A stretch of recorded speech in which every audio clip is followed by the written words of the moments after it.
The sky was dark. The sun had not shone in many months. Buildings were broken. Roads were empty. No sound. No life. Only silence out in the middle of this ruined world. A woman sat in a small underground shelter. Her name was Lena. Lena was tired. Her body was weak. Her face was pale. But her eyes were full of love. She looked at her baby. His name was Tariq, and he was only 1 year old. The baby cried. His tiny hands reached for something. He was hungry. He had not eaten in 2 days. Lena looked around. The shelter was cold. There was no light, only a small candle. She opened a dirty cloth bag. Inside, she found one thing, a small dry piece of bread. That was all. She held the bread in her hand. It was hard, old, and cracked. It was not enough for both of them. She looked at her baby again. He cried louder now. His lips were dry. His little stomach growled. Lena slowly broke the bread in two. One piece was very small. The other was even smaller. She looked at the bigger piece and gave it to the baby.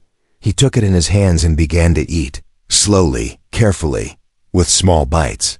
Lena watched him. She smiled, but her eyes were wet. She had no food left. She had no strength, but she had love.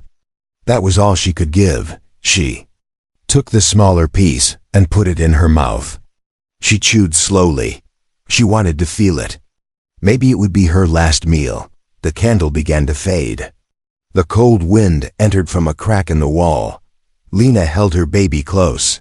She wrapped him in a thin blanket and rocked him slowly. Then, a sound, a knock, once, then again. Lena's eyes opened wide. She froze. No one ever knocked anymore. Everyone was gone. Or dead. She stood up carefully, holding her baby in one arm. She picked up a metal rod with her other hand. She walked to the door. Her heart beat fast. "Who's there?" she asked, her voice shaking. There was silence. Then a man's voice replied, calm and clear. "My name is Jonas. I'm here to help." Lena opened the door just a little. Her eyes looked up. A man stood there. He wore a clean coat. His face was not thin like others. He looked healthy. He held a metal box in his hands. "I brought food," he said.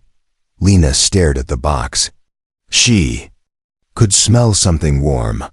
Something cooked. Her hands shook. "Why?" she asked. "Why would you help me?" Jonas looked at her baby. Then he looked at her. "Because you gave your last bite to your child," he said softly. "That's what makes you human." He slowly opened the box. Inside were small hot packets, real food. Vegetables, rice, even a piece of meat. Lena stared in disbelief. Tears filled her eyes. She looked at her baby, then at the food. And then, something inside her broke. She dropped the metal rod. She fell to her knees. She cried, not the quiet kind, but the kind where pain comes out from deep inside. She cried for the hunger, for the fear, for all the nights alone, for all the days without hope. Jonas did not speak. He sat down beside her. He placed the food between them. He did not touch it. Lena picked up a piece and gave it to her baby. Then she picked one for herself. It was warm, soft, real. She closed her eyes as she chewed. "I thought I was the only one left," she whispered. "You're not," Jonas replied. "And this is not the end." Lena looked at him. "What do you mean?" Jonas smiled gently. "There's a place in the sky, a colony. Safe, clean, with food, air, light. We call it Haven 7. I came back to find people like you." Lena held her baby tighter. "Why me?" "Because you didn't give up. You gave your last bite," he said. "That's what we need up there. Not just bodies, but hearts." Lena did not know what to say. She just stared at him. Her tears still falling, but her hands now holding hope. Outside, the sky remained gray, but inside, a new light had started to shine. He did not speak for a long time. Jonas just sat there in the cold, beside the crying woman, beside the hungry baby. He watched them eat. He watched the way Lena held the spoon like it was gold, the way her hands shook when she brought food to her lips. He did not move. He did not blink much. He only waited. Lena looked at him again. You said ... your name is Jonas? He nodded once. Where did you come from? She asked. You don't look like us. You're not starving. Jonas stood up slowly. He brushed some dirt off his coat, like a man from a different world. I came from above, he said. From the sky. Lena thought he was joking, but he wasn't smiling. She looked around. The world outside was still broken. Wind howled across the dead ground. Smoke rose from faraway ruins. No life, no color, only gray. You mean ... a plane? She asked. No, Jonas replied. A place. Above Earth. Safe, clean, real. He walked to the door of the shelter and looked out. His eyes scanned the horizon like he expected something. Lena stared at the strange man. His skin looked clean. His shoes were not torn. Even his voice had strength. She didn't trust it. You could be a liar, she said. Jonas turned slowly. Yes, he said. I could be. But then why would I give you food? Lena had no answer. She looked at her baby. Tariq was sleeping. Now full for the first time in weeks. She gently placed him on the old blanket and stood up. Her legs were weak, but she faced Jonas. You said something. Haven 7? He nodded. It's a human colony in space. Built before the war. Hidden. Only a few knew about it. While Earth died, we survived up there. He paused. And now, I've come back. Lena blinked. Why? Jonas's eyes changed. Something heavy was behind them. Because we need people like you. She stepped back. What does that mean? Jonas took a breath. We watched from space. Cameras, satellites, drones. We saw people fighting, stealing, killing. We saw families fall apart. But sometimes, just sometimes, we saw something different. He looked at her with deep, careful eyes, like a mother giving her last bite to her baby. That was you. Lena felt cold. Not from the wind, but from something else. A feeling she couldn't name. You were watching me? Jonas nodded. Double quotes, not just you, many. We had to know who was still human. Who still had a heart. Lena turned away. She didn't like being watched, but part of her was curious. So what now? She asked. I can take you with me, Jonas said. There's a shuttle coming in 3 days. Near the mountain base. I can get you there. Lena looked down at her baby. And him? Jonas paused. Only for a second. But Lena saw it. Yes, he said, especially him. That especially sounded strange. Too sharp. Too fast. She felt a crack of fear inside her chest. Why him? Jonas looked out again, avoiding her eyes. Children are the future. We need new life up there, and we want to protect them. He didn't say you, only them. Lena felt that. She walked over to her bag and slowly started packing it. She wrapped the food packets tightly, careful not to waste even a crumb. Jonas watched her. You're coming? He asked. She nodded. I don't trust you, she said, but I trust hunger even less. Jonas smiled, just a little. Smart choice. As they stepped outside, the world greeted them with silence again. But this time, it was different. Lena looked at the sky. She never looked up before. There was never a reason. Now. There was. A low hum filled the air. Jonas tapped something. On his wrist. A light beeped. Far in the clouds. A dark shape moved. Something large. Like a ship. Lena's heart jumped. What is that? Jonas replied quietly, hope, but behind his calm face. He knew something she didn't. Not everyone from Earth would be allowed on board. And the rules were already written. The baby's breath was the only sound in the world. Tariq slept on Lena's chest as she walked through the dead forest. The trees had no leaves. Their branches reached up like broken fingers, scratching the gray sky. Beside her walked Jonas, silent, steady, watching everything. The world felt like a graveyard. Everything alive was either hiding or already gone. Lena pulled her coat tighter around her baby. The air was cold, sharp like needles. How far? She asked, breaking the silence. 2 days by foot, Jonas replied. Then we reached the mountain base. Lena looked at him from the corner of her eye. He walked like a soldier, confident, fast, always alert. But his face showed nothing, no fear, no warmth. What are you really? She asked. Jonas didn't answer right away. Then he said, survivor, like you. But Lena wasn't sure. He didn't look like someone who had ever suffered. She said nothing more. Later that night, they stopped inside a broken car garage. Metal sheets rattled in the wind. The walls were cracked. But it was shelter. Jonas lit a small fire using a silver cube. It sparked blue, then glowed orange. Too fast, too clean. Technology from Haven 7? Lena asked. He nodded. We learned how to survive in space. Now we bring it back. Lena fed her baby warm soup from a packet Jonas gave her. It smelled like real food.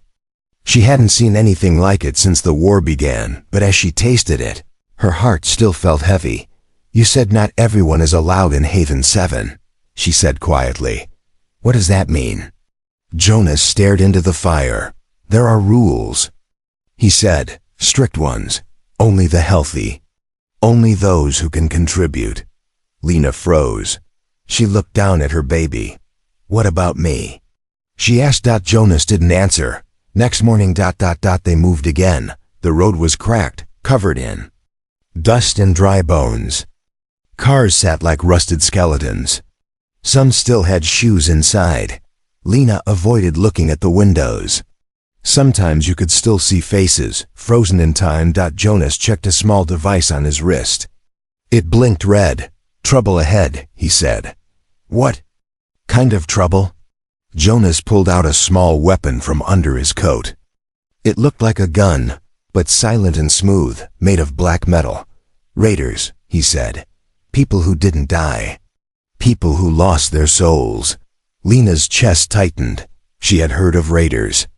Once humans, now hunters. They didn't steal for survival anymore. They stole because they enjoyed power. From the rooftops above, shadows. From behind cars, fast footsteps. Jonas pushed Lena down. Stay low, protect the baby. He stood, calm, weapon ready. 3 men appeared. Dirty, laughing. One held a crowbar. Another had a chain. Look. What we have here, the leader said. A clean man. And a woman with food. Jonas didn't speak. He didn't move. Then, in one smooth motion, he raised his arm. Pzzzt. A silent flash. One raider dropped. The others screamed and ran. Lena's heart raced. Her hands shook. You killed him, she whispered. Jonas looked at her. I protected you. She didn't reply. She was afraid. Not just of the raiders, but of Jonas too. That night, by the river. I camped again. The stars above were barely visible. One small dot blinked slowly in the sky. Lena pointed at it. Is that your home? Jonas followed her finger. Yes, he said. Haven 7. She stared at the light for a long time. It looks small from here. It's big inside, he said. Big enough for a new beginning. Lena looked at her baby. Will they let me in? She asked. Jonas didn't lie. I don't know yet. That answer hurt. But at least it was honest. As they lay down to sleep, Lena whispered to her baby. Just a little longer. Just hold on. Mama will get you there. Jonas watched from a few feet away, eyes open, never resting. He had seen many like her before. But something about this one was different. He didn't say it out loud. But he had already made his choice. He would break the rules for her. Even if it cost him everything. The stars didn't twinkle anymore. From the earth, they looked cold, distant, dead. But one of them blinked. Slow, steady, like a heartbeat. Lena didn't know it, but that blinking light was watching her, watching everything. Jonas stood on a high rock near the river, his wrist device glowing blue. His eyes stared at the sky. Behind him, Lena sat by the fire, holding her sleeping baby in her arms. The air was silent. Then, the sky answered. A thin line of light shot down from the stars, invisible to most eyes, and touched Jonas's wrist. His device buzzed softly. A message appeared.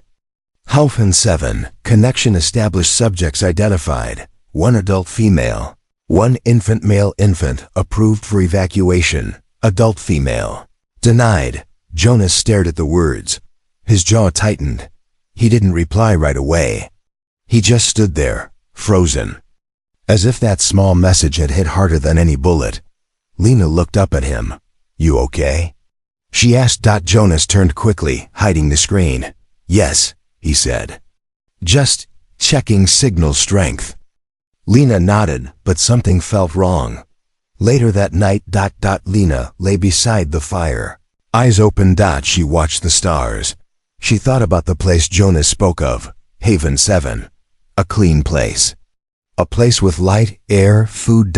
She imagined Tariq growing up there, playing, laughing, living. She closed her eyes, but deep down, something whispered. What if she never made it there?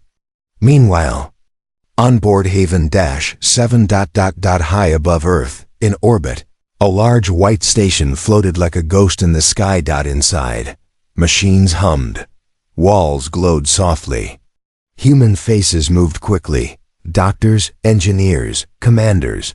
A woman in a white coat stood in front of a giant screen. Her name was Dr. Kess, head of the selection unit. She looked at the live data from Jonas's device.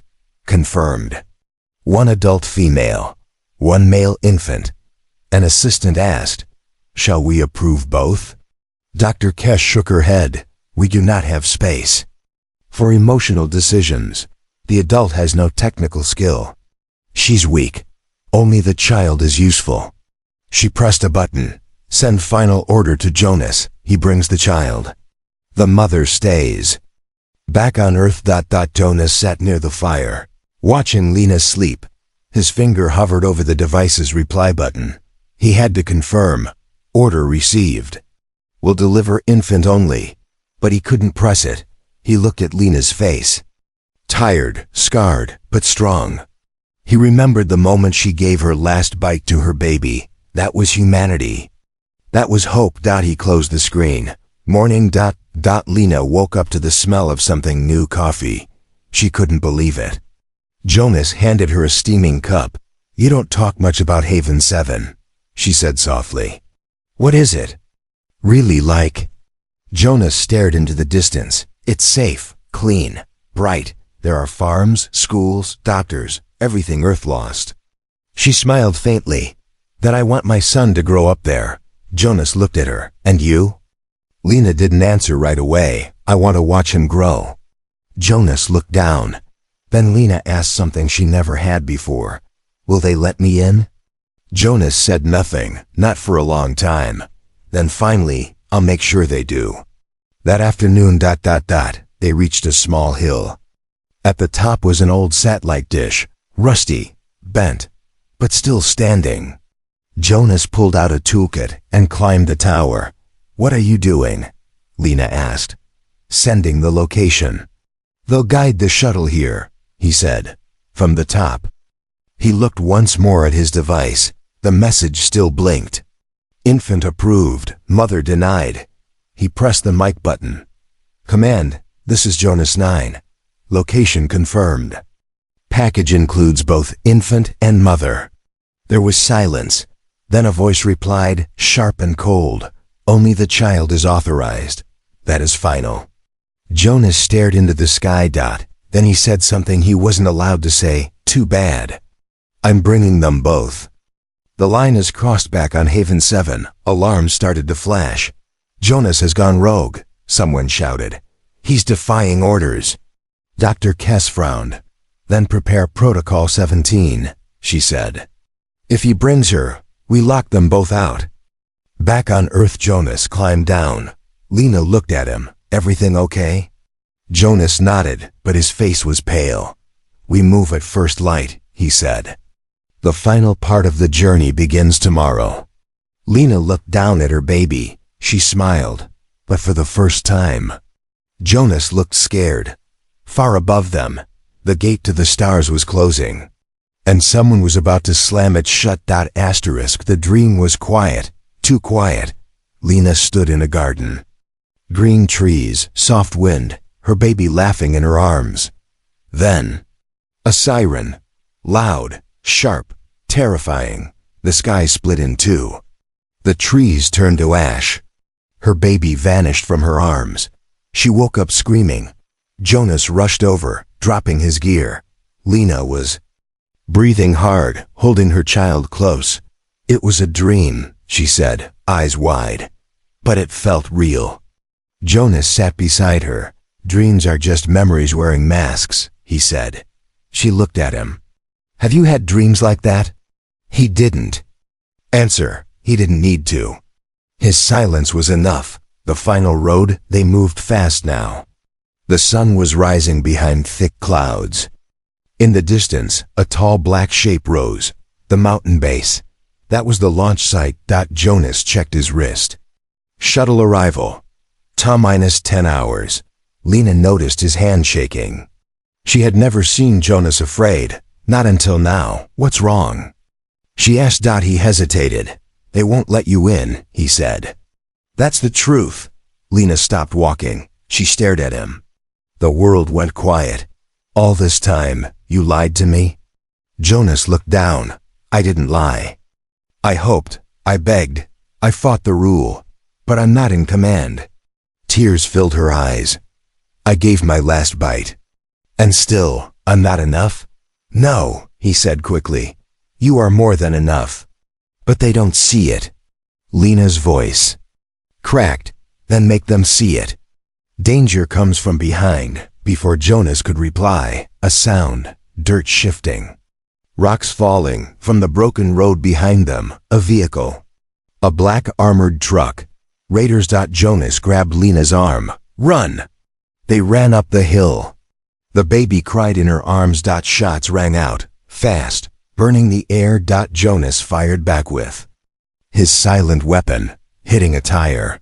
The truck spun and crashed into a tree. 3 raiders jumped out. One of them was massive, with metal armor and a steel mask. Hand over the food. He shouted, but his eyes locked on the baby, or better, the child. Haven types pay well for clean blood. Lena didn't wait. She grabbed a broken metal pipe from the ground. Her body was shaking, but she stood between the baby and the raiders. You'll die before you touch him, she growled. Jonas looked at her, truly looked. She wasn't just a mother. She was a wall, a fire, a reason to fight. She wasn't weak. She was what humanity had left. The fight. Jonas threw a smoke flare. White. Fog burst around them. He moved fast, a ghost through the smoke. One shot, another. Lena hit a raider's leg with the pipe. Hard. He fell screaming, but the big one caught Jonas by the throat and slammed him into the ground. Jonas gasped. The metal masked man raised a blade. Lena didn't think. She leapt forward and stabbed the raider's side with a broken piece of glass. He screamed and fell, blood on her hands. Her chest heaving. Jonas stood slowly, looking at her with wide eyes. You saved me, he said. She didn't answer. She just picked up her baby again, shaking, crying. Alive. Back on Haven 7, alarms flashed. Jonas's signal was live. Dr. Kess watched the screen. He's still bringing the woman, an officer said. Fine, she replied coldly. Then we deny both, but the child, I said both. Back on Earth, the decision. They reached the mountain gate. A large metal door slid open after Jonas scanned his wrist. Inside, a hidden hangar. A silver shuttle stood on the platform, Humming softly, Jonas opened the hatch. "We made it." But Lena didn't move. "I don't want a future without him," she said. "But I don't want him to lose me either." Jonas looked at the shuttle, then at her, and he made his choice. He tapped his wrist. Override clearance. Passenger list: Jonas, Lena, infant Tariq. The screen flashed red. Unauthorized. Risk of total lockdown. Confirm? He pressed YES above the sky. The shuttle engines powered up. Inside, Lena held her baby tight. Jonas sat beside her, breathing hard. "If they lock us out?" she asked. "Then we find another way," he said. "Together." Outside, the stars grew closer, but behind them, a warning had been sent. Jonas had broken the law, and now they were fugitives in space. Space was silent. Too silent. Outside the shuttle window, there was only black, deep, endless black. And in the middle of it floated Haven 7, glowing like a giant silver ring. To some, it looked like hope. To Lena, it looked like judgment. Inside the shuttle, her baby slept in her arms. Jonas sat in front of the control panel, his eyes on the screen, his jaw tight. They were so close, but something was wrong. "Shuttle 09B, you are not cleared for docking." The voice came through the comms, cold, robotic, sharp. Jonas pressed the mic button. "This is Agent Jonas 9. We have a mother and child on board. The infant has priority clearance.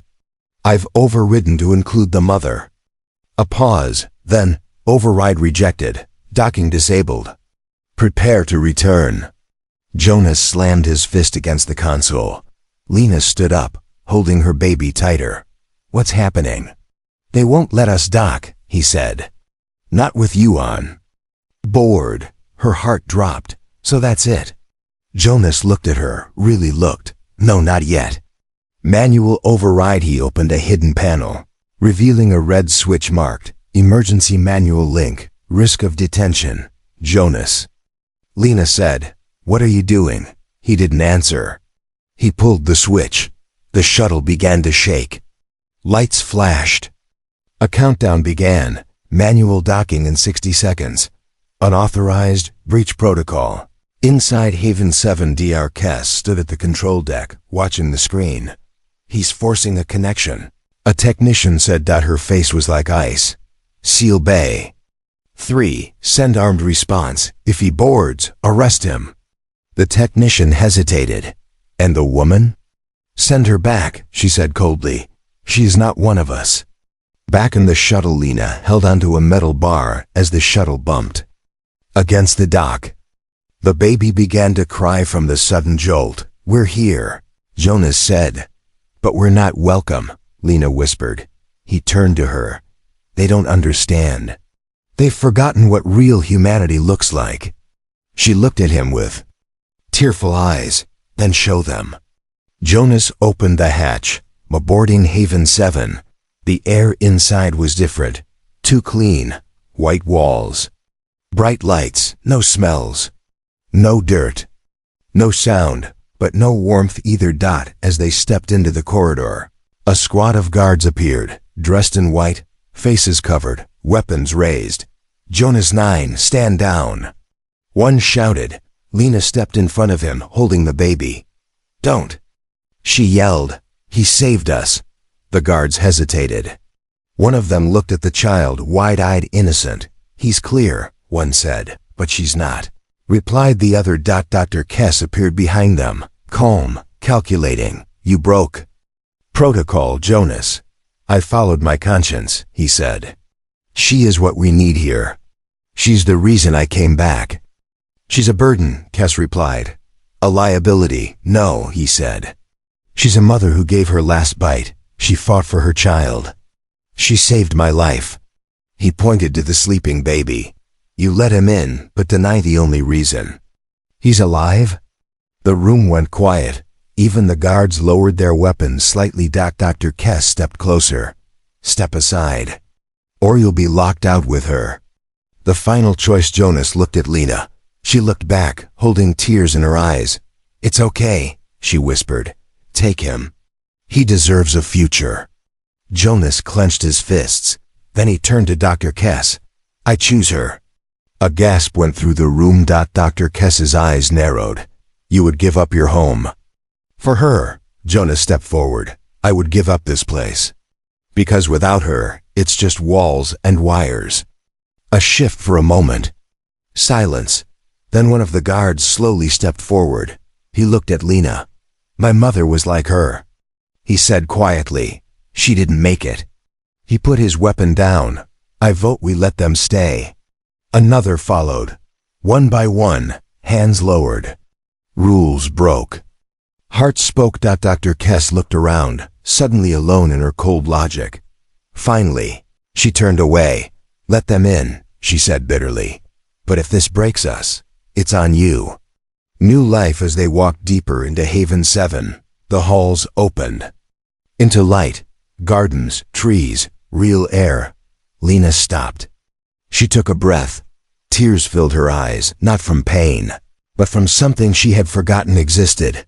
Peace. Jonas smiled, standing beside her. Welcome home.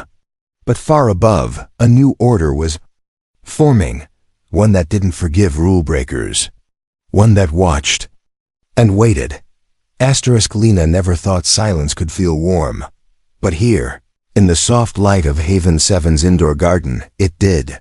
Birds sang from speakers. A breeze moved the tall green trees. Her baby laughed as he tried to stand on the soft grass. Real grass. She knelt beside him and touched the earth. It smelled like life. For the first time in years, Lena wasn't holding on to survival. She was simply living elsewhere. In the gray hallways, Jonas stood in front of a metal door. A red light blinked above it. Disciplinary hearing. Jonas 9 status. Awaiting review. Inside that room, people in white coats argued about him. He had disobeyed direct orders, broke protocol, smuggled an unauthorized passenger aboard. To some, he was a traitor. To others, a reminder of what humanity once looked like before the war. Meanwhile, Haven 7 Medical Center. Lena sat in a clean room as doctors examined her baby. Healthy, strong, no signs of radiation or malnutrition. He's perfect, one said. Lena smiled, but her heart was heavy. What about Jonas? She asked. The doctor hesitated. He may lose his place here. He broke too many rules. Lena stood, eyes fierce. Then maybe your rules are broken. Back in the hearing room, Dr. Kess sat across from Jonas. You understand what you've done? She said coldly. I saved someone who deserved to live, Jonas replied. She wasn't selected. She didn't pass screening. Jonas leaned forward. Because your system doesn't test for kindness, or sacrifice, or love. Silence. You want humanity to survive, he said. But what if she is the part worth saving? Moments later, Lena walked through the main corridor, holding her baby. People stared. Some whispered, but others smiled. A few nodded with quiet respect. Not because she was strong, but because she reminded them of someone they once loved. A mother, a sister, a daughter. She wasn't a warrior. She was something rarer. A human who didn't give up being human. Narration voice. Over for the video. When Earth fell, people thought machines would save them. They built walls, rules, and systems to decide who lived. But in the end, it wasn't logic that rebuilt hope. It was something older, something softer, something powerful. A mother, giving her last bite. Later, in the garden dome, Jonas found Lena sitting under a tall tree. Her baby was sleeping beside her. You're free? She asked, surprised. He nodded. They couldn't argue with truth, he said. Not this time. Lena stood slowly. So, what happens now? Jonas looked around at the quiet world above Earth.